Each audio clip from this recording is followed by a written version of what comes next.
Maliban mga kapatid sa mga militanteng grupo na kinakaharap ng Israel sa gitnang silangan katulad ng Hamas sa Gaza, Hezbollah sa Lebanon at Houthi sa Yemen, ang Syria naman ngayon ang kanilang pinaulanan ng katakot-takot na bilang ng mga bomba. Ito'y matapos mahulog sa kamay ng mga rebelde ang bansa. Ayon sa mga ulat, ang nasabing pambobomba ng Israel sa iba't ibang lugar at pasilidad sa Syria ang pinakamalaki at pinakamalawak na ginawang military operation ng Israel sa labas ng bansa. Pag-uusapan natin mga kapatid kung bakit ginawa ito ng Israel at malalaman din natin mamaya kung paano bumagsak sa kamay ng mga rebelde ang Syria. Pero bago tayo magpatuloy, madalas pong hindi nakakarating sa ating mga viewer ang bawat video nating ina-upload. Kaya naman sa ating mga dati ng subscribers at nais pang mag-subscribe, mangyaring papindot na lamang po ng all sa ating subscribe button nang sa gayon ay updated at lagi kayong makakatanggap ng notification sa bawat video na ating ina-upload. Malaking bagay na po yan bilang suporta sa ating channel. Back to the video. Isang malawakang airstrike ang isinagawa ng Israel sa mga pasilidad ng militar sa buong Syria matapos bumagsak sa kamay ng mga rebelde ang pamumuno ng presidente ng Syria na si Bashar al-Assad. Ayon sa mga ulat, talagang mabagsik ang ginawang airstrike ng Israel. Katunayan, humigit kumulang 480 na mga pambobomba sa buong Syria ang kanilang inilunsad sa loob lamang ng 2 araw, kung saan winasak nito ang mga tinatawag na strategic weapon stockpiles ng Syria. Isang araw mga kapatid bago ang isinagawang airstrike ng Israel, ikinatuwa ni Prime Minister Benjamin Netanyahu ang pagbagsak ng rehimeng Assad. Ito raw ang nagiging resulta ng kanilang matitinding strike na isinagawa laban sa Hamas, Hezbollah at sa mismong Iran na siyang nagbibigay ng suporta sa nabanggit na mga grupo at isang matibay na kaalyado ni Assad. Ayon sa Israel, pinulbos nila ang mga pasilidad ng militar ng Syria na naglalaman ng mga chemical weapon at long-range na mga missile upang maiwasan ang mga ito na mahulog sa kamay ng mga rebelde.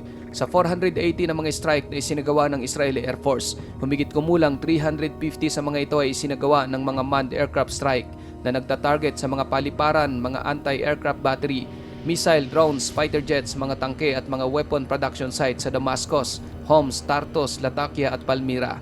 Samantala, ang iba namang mga pag-atake ay nagsisilbing suporta sa mga ground operation na tinatarget naman ang mga imbaka ng armas, istruktura ng militar, launcher at mga site kung saan isinasagawa ng Syria ang paglulunsad ng mga missile.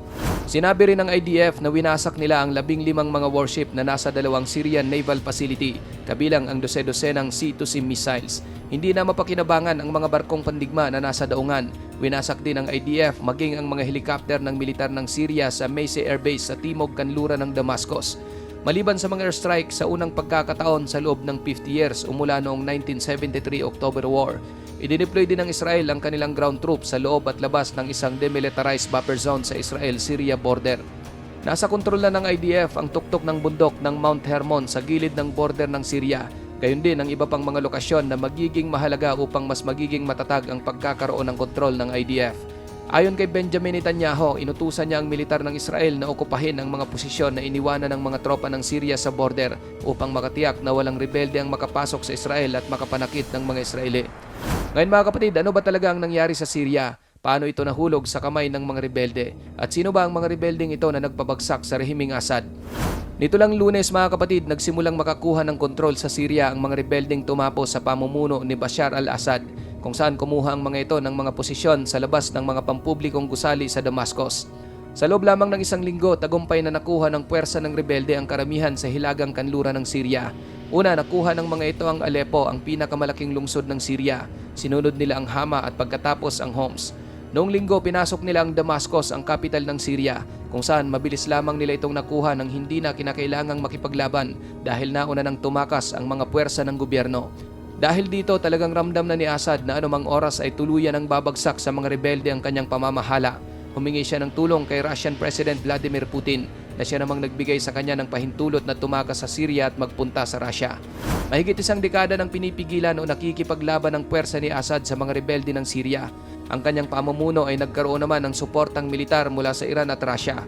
Ngunit noong nakaraang linggo, hindi makapaniwala si Assad na mabilis lamang babagsak sa kamay ng mga rebelde ang kanyang gobyerno. Ang angkan nitong si Bashar al-Assad ay isang Shiite o Shia Muslim. Ito yung Muslim na palaging mayroong conflict sa kanilang kapwa Muslim na kung tawagin naman ay Sunni kagaya ng sa Saudi Arabia.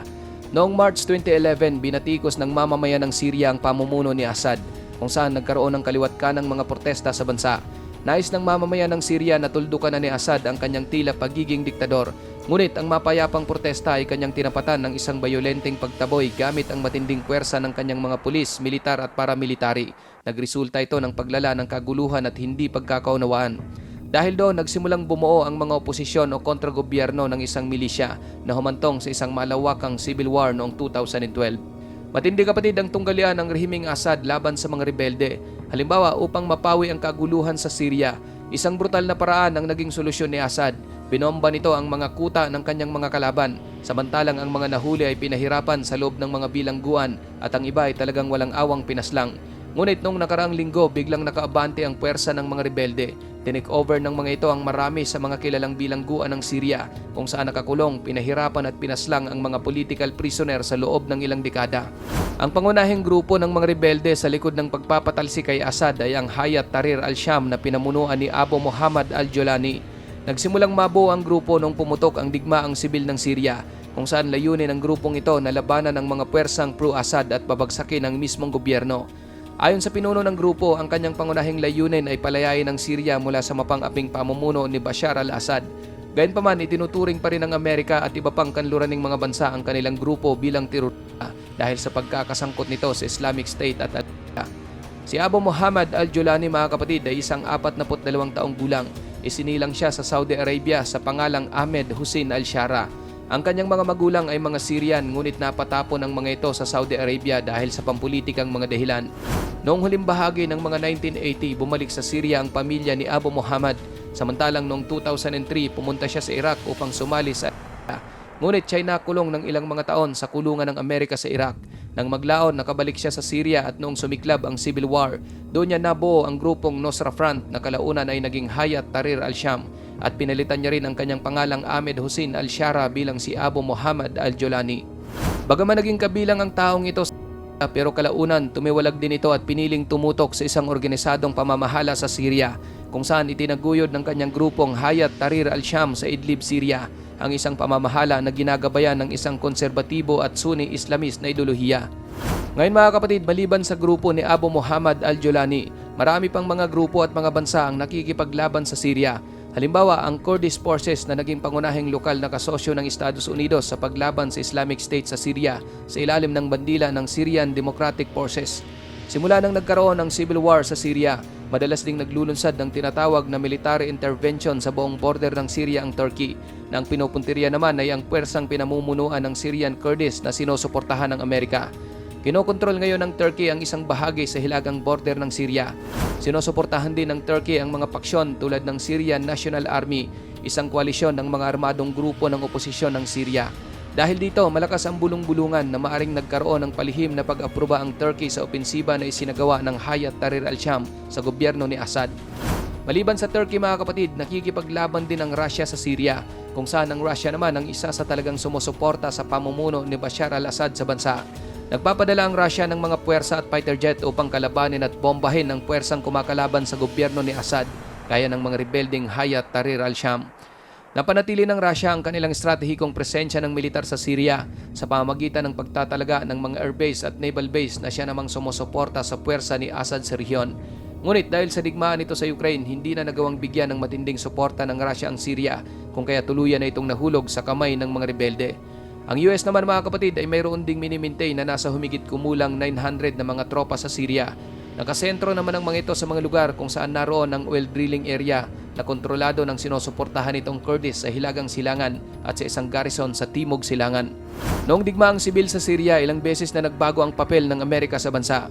Halimbawa, noong panahon ni Presidente Barack Obama, sinusuportahan nito ang mga grupo ng oposisyon sa kanilang pag-aalsa laban sa gobyerno. Binibigyan pa nga niya ng armas ang mga ito at sinanay makipaglaban.